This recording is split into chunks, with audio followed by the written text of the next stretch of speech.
Hey, hey, how you doing? Welcome back to the channel. Thank you so much for checking out this video. Hope you're having a fantastic day, evening, whatever the case may be. So, quick one for you, but I thought this was really cool. I wanted to share this for a few reasons. One, it's positive. I know, I try and balance it because there's just so much crazy in the sports world. A lot of it, I think, is worth covering. I think it's important to push back on some of the absolute garbage and nonsense that is put out there. Otherwise, when that's all anybody sees, they start to believe it. And we know with what we've seen from the WNBA this year, the sports media is, as they say, cooked. And I mean that in a negative way, not as in let them cook, but as in they are cooked. And it's been an absolute disaster.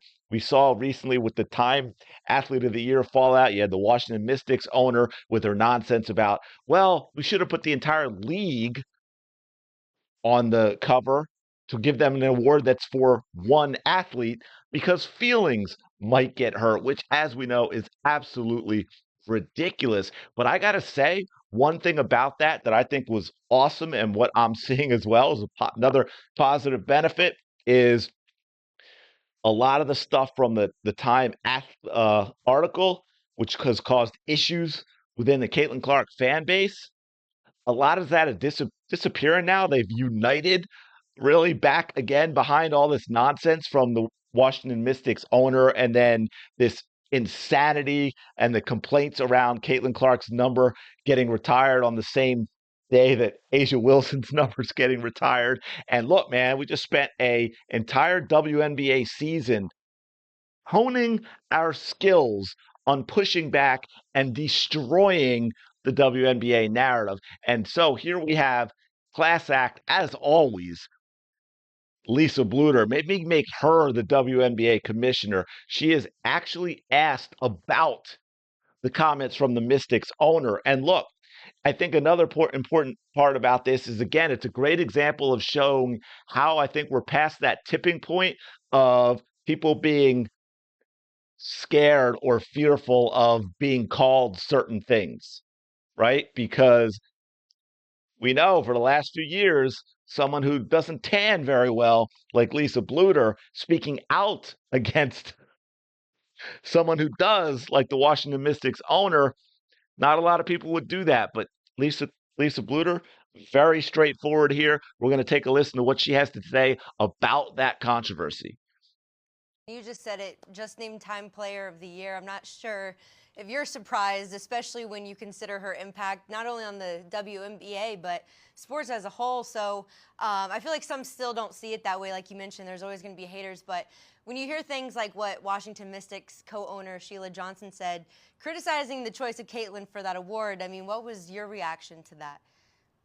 Oh, yeah, it's silly to me that anybody's trying to take away from something that's so good in your sport right now. I mean, this is a person that's really helped athletics, helped women's sport in a way that nobody has helped women's sports maybe since Billie Jean King. So let's get on the bandwagon and help her out, make her life a little bit easier because she is helping all of us. And sometimes, we used to tell our team, listen, when Caitlin's light shines on her, it shines on all of us. And I think everybody else needs to embrace that a little bit better. So well delivered by Lisa Bluder, very matter of fact, almost and not in a condescending way, in just a very dismissive of the ridiculousness of the argument made by the Washington Mystics owner, which really is the argument that's been made by the entire league and their sycophants in the media about Caitlin Clark and all this other nonsense and how we have to equate the success to a whole bunch of other people. But look, the simple fact is, it's fear. They are terrified of Caitlin Clark. She is a disruptor to their bubble and how they've existed all this time. They've never had to put out a good product because they've never had to make any money. And now Caitlin Clark comes along. She brings all these new knowledgeable basketball fans, and that is a threat to their little world, to their little cocoon, to their bubble, to their order.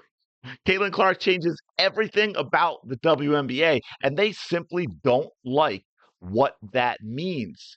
Now, quick update on this, because this is kind of funny and to my point. I did a video on this, so I'm not going to go into too much, but I mentioned in that how Sports Illustrated came out with this Player of the Year for A'ja Wilson right after Caitlin Clark got the Time Athlete of the Year, in which the Mystics owner said it should be everyone because the feeling is going to get hurt. And I had to point out, pat myself on the back a little bit because I've never experienced anything like this on X. But my comment below, 1.2K likes, over 1,200 likes on my comment that says disgusting display by SI. All 144 players should be Player of the Year. Why are you so inconsiderate of the feelings of others? And that is, I'm seeing stuff not just from me, but from a lot of the Clark fan base have rallied behind this idea to, we are going to mock and ridicule the idiocy, right? I mean, I get worked up sometimes, but I think most Clark fans are kind of over being angry, and we're just going to mock and ridicule the absolute stupidity that these people will put online for the world to see. Here's the last thing I'm going to leave you with. Like I said, this won't be short and sweet, but I really wanted to touch on Lisa Bluder. Class act, always being positive, made it very, very simple. Rising tide lifts all boats, folks, right? It's a cliche for a reason. She understood that. One of the things that makes her a great coach is to be able to do that with her team when you have a superstar like Caitlin Clark. It's probably as good as a X's and O's coach Phil Jackson was. His ability to take a team like the Jordan-led Bulls, the Kobe and Shaq Lakers, and get them all on board and rowing in the same direction. That is incredible leadership, and that's what we get from Lisa Bluder. Last thing I'll point out, so 1.2K likes, 10,000 views of my comment, right? About a 12% like-to-view ratio. The post itself, it's been viewed 1.6 million times, 5.1K likes. That is just a touch lower, don't you think? People are tired of the nonsense. That's it. I'm going to leave it there. I wanted to shout out Lisa Bluder. Let me know your comments, your thoughts in the comments below about the comments of Lisa Bluder. Say positive, this whole idea of what the league is doing, and the Caitlin Clark fan base pushing back, who I think, they're going to win. I mean, that's kind of what it is. It's tug of war, whatever you want to call it, but the Clark fan base is not backing down from this nonsense. We have reached the mocking and ridiculing stage, which is a lot more fun. So let me know your thoughts in the comments below. Thank you so much for checking out this video. Really do appreciate it. Don't forget to like, comment, and subscribe, and I will talk to you later.